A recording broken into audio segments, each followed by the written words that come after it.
مغربی یوپی کے کونے کونے سے آنے والے جمعیت کے ساتھیوں، ملک کے حالات پریشان کن ضرور ہیں مگر مایوس کن نہیں ہیں۔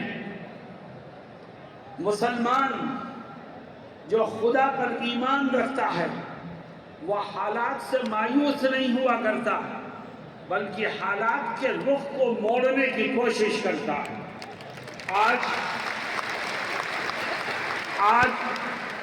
جمعیت علماء ہند نے، مولانا ارشد مدنی نے آپ کو آواز دی ہے۔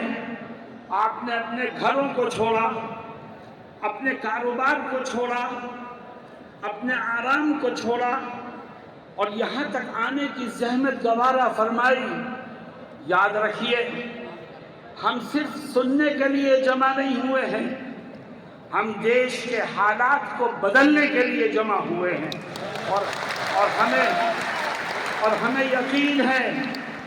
یقین ہے کہ جب ہم اپنے بڑوں کی قیادت میں جمع ہوتے ہیں تو تاریخ اس بات کی گواہ ہے کہ ظالم میدان چھوڑ کے بھاگنے پر مجبور ہوتا ہے۔ دوستوں اور ساتھیوں، آج کچھ فرقہ پرست طاقتیں ایسی ہیں جو مدارس کو نشانہ بنانا چاہتی ہیں۔ کبھی مدارس کو نوٹس جاتے ہیں، کبھی حساب و کتاب کے بہانے سے داخل ہونا چاہتے ہیں۔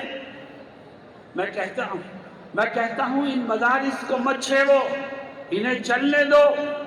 یہی وہ مدارس ہیں کہ جن کی جدوجہد سے یہ ملک آزاد ہوا ہے۔ اگر دارالعلوم دیوبند نہ ہوتا، اگر وہاں کے اکابر نہ ہوتے اور مدارس کے جوان، بوڑھے اور وابستہ لوگ ملک کی آزادی کے لیے قربانیاں نہ دیتے تو آج بھی یہ ملک غلامی کی زنجیروں میں جکڑا ہوا ہوتا۔ مدارس کے لوگوں نے آزادی وطن کے لیے پھانسی کے پھندوں کو چوما، آزادی وطن کے لیے قید و بند کی صعوبتیں برداشت کی۔ مولانا ارشد مدنی کے والد محترم مولانا حسین احمد مدنی نے اپنے استاذ محترم حضرت شیخ الہند رحمت اللہ علیہ اور اپنے ساتھیوں کے ساتھ آزادی وطن کے خاطر مالٹا کی قید میں رہ کر انگریزوں کی صعوبتیں برداشت کی، اور جب مالٹا سے آزاد ہو کر کے ہندوستان آئے تو گھر میں نہیں بیٹھے، پھر میدان عمل میں نکلے۔ کبھی نینی جیل میں بند کیا گیا، کبھی سابرمتی جیل میں بند کیا گیا، کبھی سہارنپور جیل میں بند کیا گیا، کبھی مراد آباد جیل میں بند کیا گیا، لیکن ہر طرح کی قربانی دی مگر دیش کی آزادی کے لیے کسی سے کوئی سودا نہیں کیا۔ میرے دوستوں اور ساتھیوں، جب تک اس دھرتی پر مدرسے باقی رہیں گے یہ دھرتی آزادی کا سانس لیتی رہے گی، اور جس دن مدرسوں کو اوپر قدغن لگانے والے کامیاب ہو گئے تو یاد رکھو اس دھرتی کا وجود بھی مٹ جائے گا۔ اس لیے میں ہندوستان کے سپریم کورٹ کے اس فیصلے کا خیر مقدم کرتا ہوں جس کا آپ نے ابھی حضرت مولانا اسکل مدنی نائب صدر جمعیت علماء ہند کی زبانی جس کا تذکرہ سنا۔ اللہ رب العزت ہمیں صحیح رخ پر کام کرنے کی توفیق عطا فرمائے۔ مسلمانوں، آج ہمارا دل دکھا ہے، ملک کے گوشے گوشے میں نبی کریم علیہ السلام کی شان رسالت میں گستاخیاں ہو گئی۔ ہماری جان آپ پر فدا ہے، اور آج کوئی بھی کھڑا ہو کر نبی کی شان میں گستاخی کرتا ہے۔ لیکن مسلمانوں، ہمارا دل دکھا ہے مگر ہمارے اوپر لازم ہے کہ ہم قانون کو ہاتھ میں لے کر کے کسی طرح کا رد عمل ظاہر نہ کریں۔ دشمن یہ چاہتا ہے کہ ہم روڈ جام کریں، دشمن یہ چاہتا ہے کہ ہم توڑ پھوڑ کریں، دشمن یہ چاہتا ہے کہ ہم قانون کو توڑیں تاکہ مسلمانوں کو جیلوں میں ٹھوسا جائے اور جو گستاخی کا مجرم ہے اس کو پتلی گلی سے نکلنے کا موقع مل جائے۔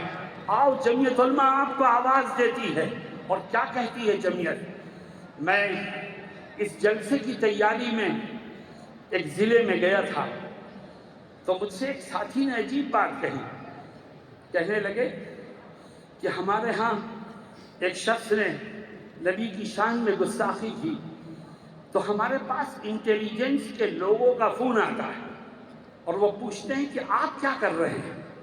تو ہمارے ساتھی نے، جمعیت کے ایک کارکن نے جو جواب دیا وہ مجھے بہت پسند آیا۔